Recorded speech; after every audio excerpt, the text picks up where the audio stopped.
Hello everyone good evening समस्त को happy Shivratri. आपण मैंने केमती अच्छा मुझे तो बहुत भलर अच्छी। तो ये मुझे रेडी होगी बाहर सारा मंदिर जावाई तो मंदिर में आसिक भी पहुँची गली। तो देखो तो बहुत सारा भिड़ होती एत भिड़े माने तथापि मु पूजा करदेली। पूजा कर सारापर ये आसीगली दीप लगे दीप भी लगे देगी।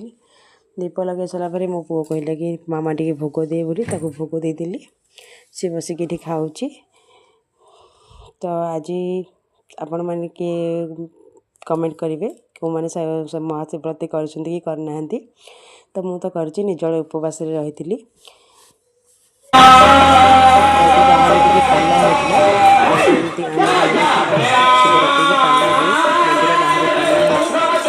तो पाला हो सारापर घर को आसली ये पणा बनईली पणा पी देगी शोवा गली। वीडियो जब आप भल लगी था लाइक शेयर सब्सक्राइब करेंगे। रोचे जय जगन्नाथ।